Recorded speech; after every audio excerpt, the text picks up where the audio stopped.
வணக்கம். பணத்தை பத்தி ஒரு ஆச்சரியமான விஷயம் சொன்னா நம்புவீங்களா? பண விஷயத்துல ஜெயிக்கிறதுக்கு கணக்கு பாடத்தை விட நம்மளோட மனசு தான் ரொம்ப முக்கியம். ஆமாங்க, மார்கன் ஹவுசல் எழுதின தி சைக்காலஜி ஆஃப் மனி, அதாவது பணம் சார் உளவியல் புத்தகம் இத பத்தி தான் ரொம்ப அழகா சொல்லுது. வாங்க, இதுக்குள்ள என்ன இருக்குன்னு கொஞ்சம் விரிவா பார்க்கலாம். சரி, முதல்ல ஒரு உண்மை கதையோட ஆரம்பிக்கலாம்.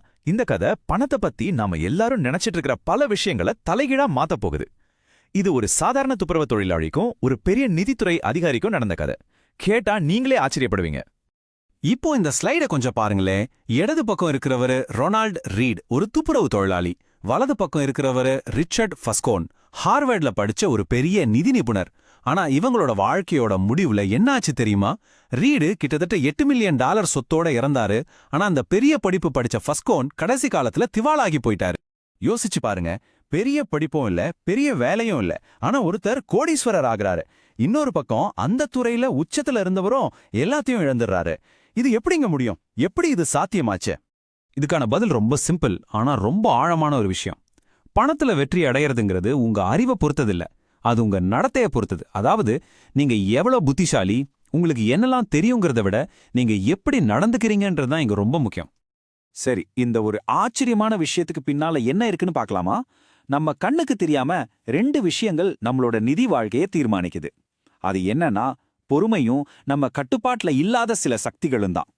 பாருங்க, வாழ்க்கையில ஜெயிக்கிறதுக்கும் தோக்கிறதுக்கும் நாம மட்டுமே முழு காரணம் கிடையாது.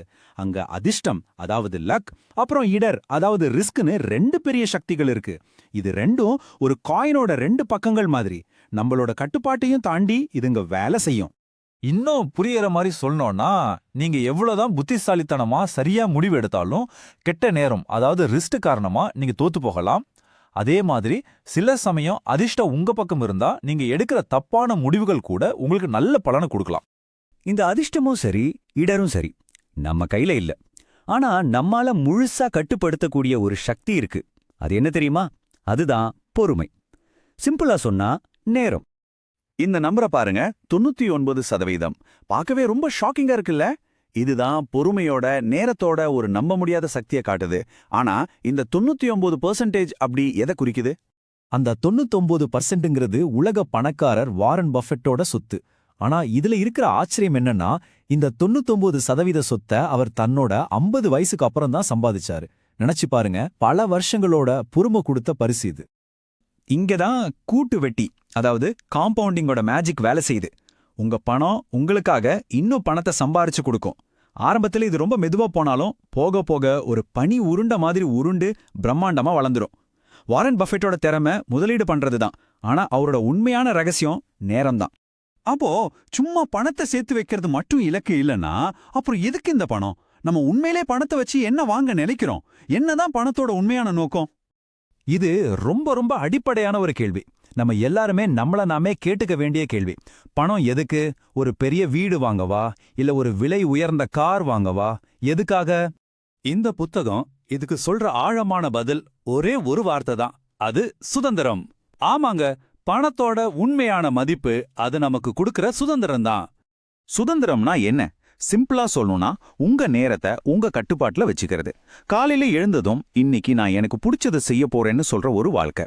பண பிரச்சனைக்காக பிடிக்காத ஒரு வேலைய செய்ய வேண்டிய கட்டாயம் இல்லாத ஒரு நிலை. இதுதாங்க உண்மையான செல்வம். சரி, இதுவரைக்கும் நாம பார்த்த எல்லாத்தையும் வச்சு நம்ம கிட்ட ஏற்கனவே இருக்கிற ஒரு பெரிய பிளஸ் பாயிண்ட் என்னன்னு இப்ப பார்க்கலாம். இதுதான் நீங்க ஜெயிக்கிறதுக்கான ரகசியம். ஆமாங்க, நாம கத்துக்கிட்டதுலயே ரொம்ப ரொம்ப முக்கியமான பாடம் இதுதான். உங்களோட அறிவோ டிகிரியோ இல்ல, உங்களுடைய நடத்தை தான் உங்களோட மிகப்பெரிய நிதி சக்தி. அது ஏற்கனவே உங்ககிட்ட தான் இருக்கு.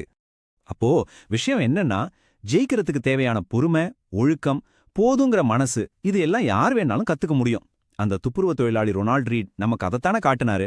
பெரிய வருமானம் தேவையில்ல, சரியான மனநிலை இருந்தா போதும். இந்த உரையாடல ஒரு கேள்வியோட முடிச்சுக்கலாம். உங்க பணத்துக்கும் உங்க சந்தோஷத்துக்கும் என்ன சம்பந்தம்னு நீங்க நினைக்கிறீங்க? இதுக்கான பதிலை நீங்க யோசிக்க ஆரம்பிக்கிறதே உண்மையான நிதி வெற்றியை நோக்கிய உங்க முதல் படியா இருக்கும்.